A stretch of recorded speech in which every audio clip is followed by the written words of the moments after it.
ಬೆಂಗಳೂರಿನ ಪರಿಸ್ಥಿತಿಯ ಬಗ್ಗೆ ಒಂದೊಂದಾಗಿ ಹೇಳ್ತಾ ಇದ್ವಿ ನಿಮಗೆ ಯಾವ್ಯಾವ ಏರಿಯಾಗಳಲ್ಲಿ ಏನೇನಾಗಿದೆ ಅಂತೇಳಿ. ನೋಡಿ, ಬೆಂಗಳೂರಲ್ಲಿ ಬದುಕಕ್ಕೆ ಅಂತಾನೆ ಬರ್ತಾರೆ ಜನ. ಒಂದು ಗಾಡಿ ತಗೊಂಡ್ಬಿಟ್ಟು ಗಾಡಿ ಓಡಿಸ್ಕೊಳ್ಳೋಣಪ್ಪ, ಜೀವನ ನಡೆಸ್ಕೊಳ್ಳೋಣ, ಹಂಗೂ ಹಿಂಗೂ ಮಾಡ್ಕೊಂಡು ಟ್ಯಾಕ್ಸಿ ಓಡಿಸ್ಕೊಂಡು ಜೀವನ ನಡೆಸ್ಕೊಳ್ಳೋಣ ಅಂತ ಇರ್ತಾರೆ. ಬಟ್ ಆ ವಾಹನಗಳು ಈ ಮಳೆಯಿಂದಾಗಿ ಹಾಳಾದರೆ ಹೇಗೆ ಪರಿಸ್ಥಿತಿ? 50ಕ್ಕೂ ಹೆಚ್ಚು ಕಾರ್ಗಳು, ಕೆಲವ್ರದ್ದು ಪರ್ಸ್ನಲ್ ಇದೆ, ಕೆಲವು ಕಮರ್ಷಿಯಲ್ ಆಗಿರುವಂಥದ್ದು ಯೆಲ್ಲೋ ಬೋರ್ಡ್ ಹಾಳಾಗಿ ಹೋಗಿವೆ. ಏನು ಮಾಡಬೇಕೀಗ ಅವರು? ದುಡ್ಡು ಯಾರು ಕೊಡ್ತಾರೆ ಅವ್ರಿಗೆ? ಮರಗಳು ಬಿದ್ದಿದೆ, ಕೆಲವು ಕಡೆಗಳ ಜೀವ ಹೋಗಿದೆ, ಕೆಲವು ಕಡೆಗಳ ಮನೆ ಹಾಳಾಗೋಗ್ಬಿಟ್ಟಿದೆ. ಮನೆಯ ಪರಿಸ್ಥಿತಿ ಏನು ಅಂತಂದ್ರೆ ಗ್ರೌಂಡ್ ಫ್ಲೋರಲ್ಲಿರೋರ್ದು ಸೋಫಾ ಎಲ್ಲ ಹಾಳಾಗೋಗ್ಬಿಟ್ಟಿದೆ. ದುಡ್ಡು ಯಾರು ಕೊಡ್ತಾರೆ? ನೋಡಿ ರಿಪೋರ್ಟ್. ಮಳೆಗೆ HSR ಲೇಔಟ್ ತತ್ತರ. ಮುಖ್ಯ ರಸ್ತೆಯಲ್ಲಿ 3 ರಿಂದ 4 ಅಡಿಯಷ್ಟು ನೀರು. ಮುಂಗಾರು ಪೂರ್ವ ಮಳೆಗೆ ಬೆಂಗಳೂರಿನ HSR ಲೇಔಟ್ ತತ್ತರಿಸಿದೆ. ಕಳೆದ 2 ದಿನಗಳಿಂದ ಸುರಿತಾ ಇರುವಂತಹ ಮಳೆಗೆ HSR ಲೇಔಟ್ನ ಮುಖ್ಯ ರಸ್ತೆ ಸಂಪೂರ್ಣ ಜಲಾವೃತಗೊಂಡಿದೆ. ಒಂದು ಕಡೆ ವಾಹನ ಸಂಚಾರಕ್ಕೆ ಸವಾರರು ಹರಸಾಹಸ ಪಡ್ತಾ ಇದ್ರೆ, ಮತ್ತೊಂದು ಕಡೆ ಅಗ್ನಿಶಾಮಕ ದಳದ ಸಿಬ್ಬಂದಿಗಳು ನೀರನ್ನು ಹೊರಹಾಕಲು ಯತ್ನಿಸ್ತಾ ಇದ್ದಾರೆ. ಮುಖ್ಯ ರಸ್ತೆಯಲ್ಲಿ 3 ರಿಂದ 4 ಅಡಿಯಷ್ಟು ನೀರು ನಿಂತಿದ್ದು ವಾಹನ ಸಂಚಾರ ನಿಧಾನಗತಿಯಲ್ಲಿತ್ತು. ಈ ಮಧ್ಯೆ ಆಟೋವೊಂದು ಕೆಟ್ಟು ನಿಂತಿತ್ತು. ನೀರು ಸರಾಗವಾಗಿ ಹರಿದು ಹೋಗಲಾರದೆ ಮುಖ್ಯ ರಸ್ತೆಯಲ್ಲಿಯೇ ನೀರು ನಿಂತಿದ್ದು ದೊಡ್ಡ ಮಟ್ಟದ ಅವಾಂತರಕ್ಕೆ ಕಾರಣವಾಯಿತು. HSR ಲೇಔಟ್ನ ಮುಖ್ಯ ರಸ್ತೆಯಲ್ಲಿ ನೀರು ಕರಗ್ತಾ ಇಲ್ಲ, ನೀರಿನ ಮಟ್ಟ ಜಾಸ್ತಿ ಆಗ್ತಾ ಹೋಗ್ತಾ ಇದೆ. ನಿರಂತರ ಮಳೆಯಿಂದಾಗಿ ನೀರನ್ನ ಹೊರ ಹಾಕುವಂತ ಕೆಲಸ ಅಗ್ನಿಶಾಮಕ ಸಿಬ್ಬಂದಿ ಮಾಡ್ತಾ ಇರುವಂತದ್ದು ಅದು ಸಾಧ್ಯ ಆಗ್ತಾ ಇಲ್ಲ. ಗಮನಿಸಬಹುದಾಗಿದೆ ಯಾವ ಪ್ರಮಾಣದಲ್ಲಿ ನೀರು ನಿಂತಿದ್ದಾವೆ ಎನ್ನುವಂಥದ್ದು. ನಿನ್ನೆ ಬೆಳಗ್ಗೆಯಿಂದನೂ ಕೂಡ ಇದೇ ರೀತಿಯಲ್ಲಿ ನೀರು ನಿಂತು ಅವಾಂತರವನ್ನ ಸೃಷ್ಟಿ ಮಾಡ್ತಾ ಇದೆ.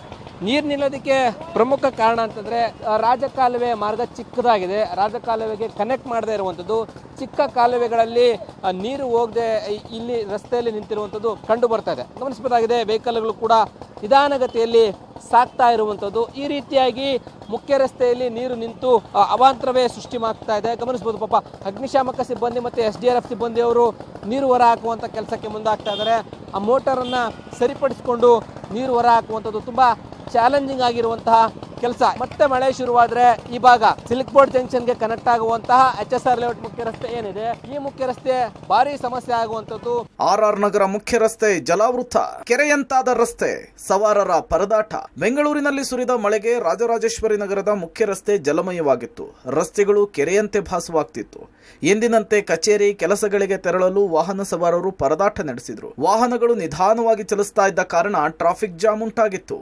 ರಾಜರಾಜೇಶ್ವರಿ ನಗರದ ಮುಖ್ಯ ರಸ್ತೆಯಲ್ಲಿದ್ದೀವಿ. ಈಗ ನೀವು ನೋಡ್ತಾ ಇರ್ಬೋದು ದೃಶ್ಯದಲ್ಲಿ ವಾಹನ ಸವಾರರು ಸಾಕಷ್ಟು ಪರದಾಡ್ತಾ ಇರ್ತಕ್ಕಂಥದ್ದು. ಈಗ ಬೆಂಗಳೂರಿನ ರಾಜರಾಜೇಶ್ವರಿ ನಗರದ ಮುಖ್ಯ ರಸ್ತೆಯಲ್ಲಿ ನಾವಿದ್ದೀವಿ. ಈಗ ನೋಡ್ತಾ ಇರ್ಬೋದು ಈ ದೃಶ್ಯದಲ್ಲಿ ವಾಹನ ಸವಾರರು ಯಾವ ರೀತಿಯಾದಂತಹ ಪರಿಸ್ಥಿತಿ ನಿರ್ಮಾಣ ಆಗಿರ್ತಕ್ಕಂಥದ್ದು. ರಸ್ತೆ ಮೇಲೆ ನೀರು ತುಂಬಿಕೊಂಡಂತ ಸಂದರ್ಭದಲ್ಲಿ ಈಗ ವಾಹನಗಳು ನಿಧಾನವಾಗಿ ಚಲಿಸೋ ಕಾರಣದಿಂದ ಸಾಕಷ್ಟು ವಾಹನಗಳು ಜಾಮ್ ಆಗಿರ್ತಕ್ಕಂಥದ್ದು. ರಸ್ತೆ ಉದ್ದಕ್ಕೂ ಈಗ ವಾಹನಗಳು ನಿಂತಿರ್ತಕ್ಕಂಥದ್ದು. ಮತ್ತೆ ಗ್ರೇಟರ್ ಬೆಂಗಳೂರು ಅಂತಾರೆ, ಆದ್ರೆ ಇದು ಬ್ಯಾಡ್ ಬೆಂಗಳೂರು ಮತ್ತೆ ವಾಟರ್ ಬೆಂಗಳೂರು ಅಂತಾನೆ ಹೇಳ್ಬಹುದು. ನೋಡ್ತಾ ಇರ್ಬೋದು ನೀವು ದೃಶ್ಯದಲ್ಲಿ ರಸ್ತೆ ಉದ್ದಕ್ಕೂ ಗಾಡಿಗಳು ನಿಧಾನವಾಗಿ ಚಲಿಸ್ತಾ ಇದೆ. ಇದು ಕೇವಲ ಬರೀ ರಾಜರಾಜೇಶ್ವರಿ ನಗರದ ಒಂದು ಸ್ಥಿತಿ ಅಲ್ಲ, ಬೆಂಗಳೂರಿನ ಸಾಕಷ್ಟು ಪ್ರದೇಶದಲ್ಲಿ ಇದೇ ರೀತಿಯಾದಂತಹ ಪರಿಸ್ಥಿತಿ ನಿರ್ಮಾಣ ಆಗಿರ್ತಕ್ಕಂಥದ್ದು. ಕಳೆದ 2 ದಿನಗಳಿಂದ ಸುರಿತಾ ಇರುವಂತಹ ಮಳೆಗೆ ಜನ ಹೈರಾಣಾಗಿದ್ದಾರೆ. ನಿನ್ನೆ ಕೂಡ RR ನಗರ ಕೆಂಗೇರಿಯಲ್ಲಿ 137 ಮಿಲಿಮೀಟರ್ ಮಳೆಯಾಗಿದೆ.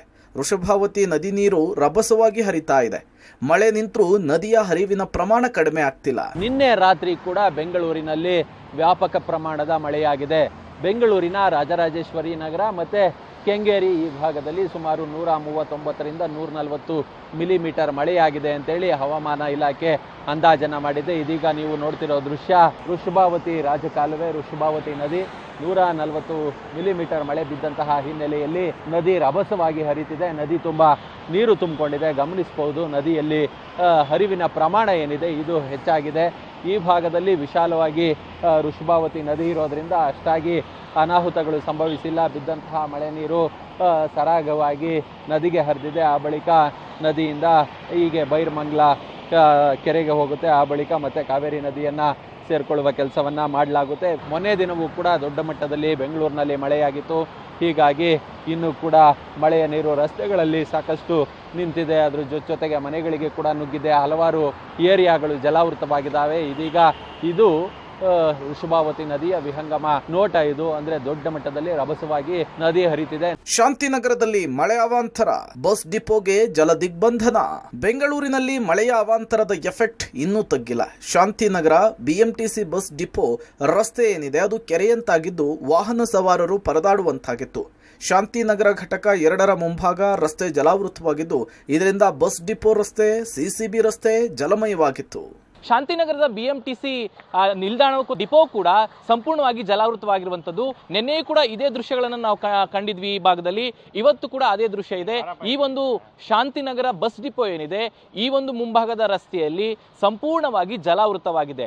ಈ ನೀರನ್ನು ಹೊರಹಾಕುವಂತಹ ಪ್ರಯತ್ನವನ್ನ ಇಲ್ಲಿನ ಸಿಬ್ಬಂದಿಗಳು ಮಾಡಿಲ್ಲ. ನೀವು ದೃಶ್ಯಗಳಲ್ಲಿ ನೋಡ್ತಾ ಇದ್ದೀರಾ, ಅನಿವಾರ್ಯವಾಗಿ ಅದೇ ರಸ್ತೆಯಲ್ಲಿ ವಾಹನಗಳು ಸಂಚಾರ ಮಾಡ್ತಿದ್ದಾವೆ. ಇದು ಒಂದು ರಸ್ತೆ ಘಟಕ 2ನೇ ಘಟಕದ ಮುಂಭಾಗದಲ್ಲಿರುವಂತಹ ಬಿಎಂಟಿಸಿಯ ಡಿಪೋ ಮುಂಭಾಗದಲ್ಲಿರುವಂತಹ ರಸ್ತೆ. ನನ್ನ ರೈಟ್ ಭಾಗದಲ್ಲಿ ಮತ್ತೊಂದು ರಸ್ತೆ ಇದೆ, ಅಲ್ಲೂ ಕೂಡ ಇದೇ ರೀತಿಯಾದಂತಹ ಪರಿಸ್ಥಿತಿಗಳು ಇರುವಂತಹ ದೃಶ್ಯಗಳು ನಮಗೆ ಕಂಡು ಬರ್ತದೆ. ಪ್ರತಿ ಬಾರಿ ಮಳೆ ಬಂದಂತಹ ಸಂದರ್ಭದಲ್ಲೂ ಕೂಡ ಇದೇ ರೀತಿಯಾದಂತಹ ಅವ್ಯವಸ್ಥೆಗಳು ಈ ಒಂದು ಡಿಪೋ ಮುಂಭಾಗದಲ್ಲಿ ಕಾಣುತ್ತೆ. ಪಕ್ಕದಲ್ಲಿ ರಾಜಕಾಲುವೆ ಇರೋದ್ರಿಂದ ಸಹಜವಾಗಿ ಈ ರೀತಿಯಾದಂತಹ ನೀರಿನ ನಿಲ್ಲುವಿಕೆ ಆಗುವಂಥದ್ದು. ಪ್ರತಿ ಬಾರಿ ಈ ಒಂದು ಸಮಸ್ಯೆ ಬಂದಾಗಲೂ ಕೂಡ ಇದೇ ರೀತಿಯಾದಂತಹ ವಾಹನ ಸವಾರರು ಪರದಾಡುವಂತಹ ದೃಶ್ಯಗಳೆಲ್ಲ ನಮಗೆ ಕಂಡು ಬರ್ತದೆ. ರಸ್ತೆಯಲ್ಲಿ ಸಂಪೂರ್ಣವಾಗಿ ಕೆರೆ ಅಂತ ಆಗಿರೋದ್ರಿಂದ ವಾಹನ ಸವಾರರು ಅಲ್ಲೇ ಬರುವಂತಹ ದೃಶ್ಯಗಳು. ಹೀಗಾಗಿ ಸಾರಿಗೆ ಇಲಾಖೆ ಅಥವಾ ಸಾರಿಗೆ ಇಲಾಖೆ ಸಿಬ್ಬಂದಿಗಳು ಇದರ ಬಗ್ಗೆ ಯಾವುದೇ ಕ್ರಮಗಳನ್ನು ತೆಗೆದುಕೊಳ್ತಿಲ್ಲ. ಮಾರ್ಕೆಟ್ ಪಾರ್ಕಿಂಗ್ ಲಾಟ್ ಜಲಾವೃತ, 50ಕ್ಕೂ ಹೆಚ್ಚು ವಾಹನಗಳು ಮುಳುಗಡೆ. ಭಾರೀ ಮಳೆಗೆ ಕೆಆರ್ ಮಾರುಕಟ್ಟೆಯ ಪಾರ್ಕಿಂಗ್ ಲಾಟ್ಗೆ ಮಳೆ ನೀರು ನುಗ್ಗಿದೆ. ಪರಿಣಾಮ ಪಾರ್ಕಿಂಗ್ ಮಾಡಲಾಗಿದ್ದ ಸುಮಾರು 50ಕ್ಕೂ ಹೆಚ್ಚು ವಾಹನಗಳು ಮುಳುಗಡೆಯಾಗಿದ್ವು. ನೀರಿನಲ್ಲಿ ನಿಂತಿದ್ರಿಂದ ಬೈಕುಗಳು ಕೆಟ್ಟು ಹೋಗಿದ್ದು ಬೈಕುಗಳನ್ನ ಹೊರತೆಗೆಯುವುದಕ್ಕಾಗದಂತಹ ಸ್ಥಿತಿ ನಿರ್ಮಾಣವಾಗಿತ್ತು. ಮಳೆಗೆ ಧರೆಗುರುಳಿದ ಮರಗಳು. ಪದ್ಮನಾಭನಗರ, ಗಿರಿನಗರದಲ್ಲಿ ಮರಗಳು ಬುಡಮೇಲು. ಬೆಂಗಳೂರಿನಲ್ಲಿ ಗಾಳಿ ಮಳೆಗೆ ಹಲವು ಮರಗಳು ಬುಡಮೇಲಾಗಿದೆ. ಗಿರಿನಗರದ 80 ಅಡಿ ರಸ್ತೆಯಲ್ಲಿ ಬೃಹತ್ ಗಾತ್ರದ ಮರವೊಂದು ಧರೆಗುರುಳಿದೆ. ಕಾರಿನ ಮೇಲೆ ಮರ ಬಿದ್ದು ಕಾರು ಸಂಪೂರ್ಣವಾಗಿ ಜಖಮಾಗಿದ್ದು ಕಾರಿನಲ್ಲಿ ಯಾರೂ ಇಲ್ಲದಿದ್ರಿಂದ ಪ್ರಾಣಹಾನಿ ಆಗಿಲ್ಲ. ಗಿರಿನಗರದ 80 ಫೀಟ್ ರೋಡಲ್ಲಿದ್ದೇನೆ. ಇಲ್ಲಿ ಕೂಡ ಒಂದು ಬೃಹತ್ ಮರ ಇದೀಗ ದರಶಾಹಿಯಾಗಿದೆ, ಗಮನಿಸ್ತಾ ಇದ್ದೀರಿ.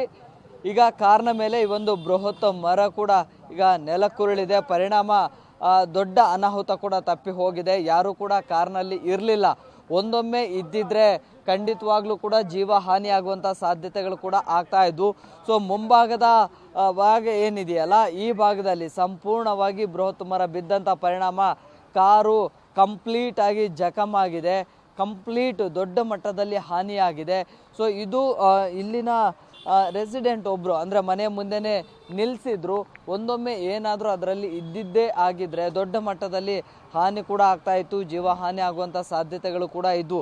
ಸೊ ಹೀಗೆ ಬೆಂಗಳೂರಿನ ಹಲವು ಪ್ರದೇಶಗಳಲ್ಲಿ ಕೂಡ ಸಾಕಷ್ಟು ಅವಾಂತರಗಳಾಗ್ತಾ ಇದ್ದಾವೆ. ಇದು ತುಂಬ ಹಳೆಯ ಮರ ಅನ್ನೋ ರೀತಿಯಲ್ಲಿ ಕಾಣಿಸ್ತಾ ಇದೆ.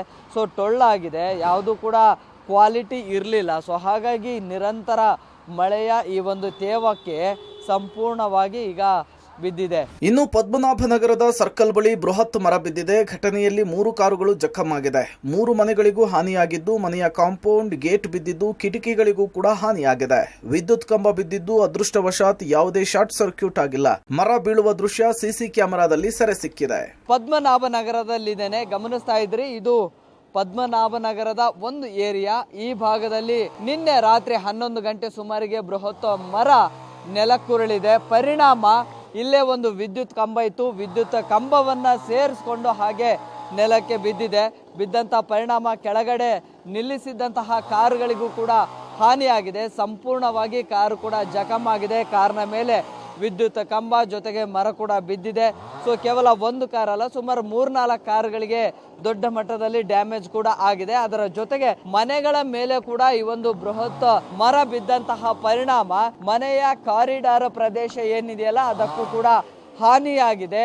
ಆ ಗೇಟು ಮತ್ತೆ ಆ ಒಂದು ಗ್ರಿಲ್ ಮಾದರಿಯಲ್ಲಿ ಏನಿದೆಯಲ್ಲ ಅದಕ್ಕೂ ಹಾನಿಯಾಗಿ ಅಲ್ಲಿಂದ ನೇರವಾಗಿ ಒಂದಿಷ್ಟು ಕಬ್ಬಿಣದ ವಸ್ತುಗಳು ಮತ್ತೆ ಆ ಇಟ್ಟಂಗಿಗಳು ಅದೆಲ್ಲವೂ ಕೂಡ ಇಲ್ಲಿ ಕೆಳಗಡೆ ಬಿದ್ದಿದೆ. ಸೊ ಇಲ್ಲಿ ಒಂದಿಷ್ಟು ವೆಹಿಕಲ್ಸ್ ಗಳನ್ನ ನಿಲ್ಲಿಸಿದಂತ ಸಂದರ್ಭದಲ್ಲಿ ಅಲ್ಲಿ ಕೂಡ ಡ್ಯಾಮೇಜ್ ಆಗಿದೆ. ಇದು ಬೃಹತ್ ಮರ ಆಗಿರುವಂತ ಕಾರಣಕ್ಕಾಗಿ ಸುಮಾರು ಅಕ್ಕಪಕ್ಕದ 3-4 ಮನೆಗಳ ಮೇಲೆ ಕೂಡ ಈ ಒಂದು ಮರ ಬಿದ್ದಿದೆ. ಬಿದ್ದಂತಹ ಪರಿಣಾಮ ಈಗ ಮನೆಯಿಂದ ಆ ಒಂದು ಮನೆಯವರು ಹೊರಗಡೆ ಬರಲಿಕ್ಕೂ ಕೂಡ ಆಗೋದಿಲ್ಲ. ಅಷ್ಟರ ಮಟ್ಟಿಗೆ ಮನೆಗಳ ಗೇಟ್ನ ಮುಂದೆನೇ ಈಗ ಆವರಿಸ್ಕೊಂಡಿದೆ. ಸರ್, ನಿನ್ನೆ ಎಷ್ಟೊತ್ತಿಗೆ ಇನ್ಸಿಡೆಂಟ್ ಆಯಿತು ಹೇಳಿ ಸರ್, ಎಷ್ಟೊತ್ತಿಗೆ ಆಯ್ತು ಇನ್ಸಿಡೆಂಟ್? 11 ಗಂಟೆಗೆ ಆಯಿತು. ರಾತ್ರಿ 11 ಗಂಟೆಗೆ ಮರ ಹಾಗೇ ಬಿತ್ತು ಆ್ಯಂಡ್ ಲೈಟ್ ಉರಿತಾ ಇತ್ತು. Street light was working, power was there, but unfortunately ಹೆದರ್ಕೊಂಡು ಆಮೇಲೆ ಈ KEVನವ್ರು ಬಂದು ಡಿಸ್ಕನೆಕ್ಟ್ ಮಾಡೋರು. 12 ಗಂಟೆ ಹೊತ್ತಿಗೆ ಡಿಸ್ಕನೆಕ್ಟ್ ಮಾಡೋರು. ಎಷ್ಟು ಮನೆಗಳಿಗೆ ಡ್ಯಾಮೇಜ್ ಆಗಿದೆ ಸರ್? 5-6 ಮನೆ ಆಗಿರಬೇಕು ಹೆಚ್ಚು ಕಡಿಮೆ. ಈ ರಸ್ತೆಯಲ್ಲಿರೋ ಮರಗಳು 50% ಮರ ಎಲ್ಲ ಹಳೇದಾಗಿದೆ. ಯಾವಾಗ ಬೀಳುತ್ತೆ ಅನ್ನೋದು ಗೊತ್ತಿಲ್ಲ. ಹೋದ ವಾರ ಅಲ್ಲಿ ಕಂಬೆ, ಒಂದು ದೊಡ್ಡ ಕಂಬೆ ಬಿದ್ದೋಗ್ಬಿಟ್ಟು ಅಲ್ಲೂ ಸ್ವಲ್ಪ ಹಾನಿ ಆಯಿತು. ಇನ್ನು ಮೈಸೂರು ಬ್ಯಾಂಕ್ ಸರ್ಕಲ್ನ ಸಿಟಿ ಸಿವಿಲ್ ಕೋರ್ಟ್ ರಸ್ತೆಯಲ್ಲಿ ಮರ ಧರೆಗುರುಳಿದೆ. ಸಂಚಾರಿ ಪೊಲೀಸರು ಮರವನ್ನ ತೆರವುಗೊಳಿಸಿ ಸಂಚಾರಕ್ಕೆ ಅನುವು ಮಾಡಿಕೊಟ್ರು.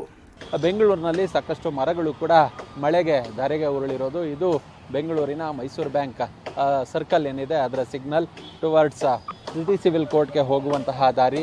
ಕರ್ನಾಟಕ ವಿದ್ಯುತ್ ಪ್ರಸರಣ ನಿಗಮ ನಿಯಮಿತ ಏನಿದೆ ಅದರ ಮುಂಭಾಗದ, ಅದರ ಒಳಭಾಗದಲ್ಲಿದ್ದಂತಹ ಬೃಹತ್ ಮರದ ಕೊಂಬೆ ರಸ್ತೆಗೆ ಬಿದ್ದಿದೆ. ರಸ್ತೆಗೆ ಬಿದ್ದಂತಹ ಹಿನ್ನೆಲೆಯಲ್ಲಿ ಬೆಳಗ್ಗೆಯಿಂದ ಈ ರಸ್ತೆಯಲ್ಲಿ ವಾಹನಗಳ ಸಂಚಾರಕ್ಕೆ ಅವಕಾಶ ಸಾಧ್ಯವಾಗ್ತಿಲ್ಲ. ಇದೀಗ ಬೆಂಗಳೂರು ಸಂಚಾರ ಪೊಲೀಸರು ಹಾಗೆ BBMPಯ ಮಾರ್ಷಲ್ಸ್ ಪಡೆ ಇದೀಗ ಮರವನ್ನು ಕಟಾವು ಮಾಡುವ ಕೆಲಸವನ್ನು, ಮರವನ್ನು ತೆರವುಗೊಳಿಸುವ ಕೆಲಸವನ್ನು ಮಾಡ್ತಿದ್ದಾರೆ. ಅದನ್ನು ದೃಶ್ಯಗಳಲ್ಲಿ ಗಮನಿಸಬಹುದು. ದೊಡ್ಡ ಮರದ ಕೊಂಬೆ ಏಕಾಏಕಿ ತಡರಾತ್ರಿಯಲ್ಲಿ ಮಳೆಗೆ ನೆಲಕ್ಕೆ ಬಿದ್ದಿದೆ. ಆ ಸಂದರ್ಭದಲ್ಲಿ ಯಾರೂ ಕೂಡ ಇರಲಿಲ್ಲ. ಅದೃಷ್ಟವಶಾತ್ ಯಾವುದೇ ದುರಂತಗಳು ಅಥವಾ ಅವಘಡಗಳು ಸಂಭವಿಸಿಲ್ಲ. ಸದ್ಯ ಇದೀಗ ಮರವನ್ನು ತೆರವುಗೊಳಿಸೋದಕ್ಕೆ ಪೊಲೀಸರು, ಸಂಚಾರ ಪೊಲೀಸರು ಒಂದಷ್ಟು ಹರಸಾಹಸವನ್ನು BBMP ಮಾರ್ಷಲ್ಸ್ ಪಡೆ ಏನಿದೆ ಅವರು ಕೂಡ ಪ್ರಯತ್ನವನ್ನು ಪಡ್ತಿರೋದನ್ನು ಗಮನಿಸ್ಬೋದು. ದೊಡ್ಡ ಮರ ಮಚ್ಚಿನಲ್ಲಿ ಆ ಮರವನ್ನು ತುಂಡು ಮಾಡಿ ಅದನ್ನು ರಸ್ತೆ ಬದಿಗೆ ಎಳೆಯುವ ಕೆಲಸವನ್ನು ಮಾಡ್ತಿದ್ದಾರೆ. ಇನ್ನು ಬನಶಂಕರಿ ಸೆಕೆಂಡ್ ಸ್ಟೇಜ್ ಬಳಿಯೂ ಕೂಡ ಮರವೊಂದು ನೆಲಕ್ಕುರುಳಿದೆ. ವಾಹನಗಳ ಮೇಲೆ ಮರ ಬಿದ್ದು ವಾಹನಗಳಿಗೆ ಹಾನಿ ಉಂಟಾಗಿದೆ. ಒಟ್ಟಾರೆ ಇನ್ನೂ 2 ದಿನ ಭಾರೀ ಮಳೆಯ ಮುನ್ಸೂಚನೆ ಸಿಕ್ಕಿದ್ದು ಬೆಂಗಳೂರಿನಲ್ಲಿ ಇನ್ನಷ್ಟು ಮಳೆ ಅವಾಂತರ ಸೃಷ್ಟಿಯಾಗುವಂತಹ ಸಾಧ್ಯತೆ ಇದೆ. News desk, public TV.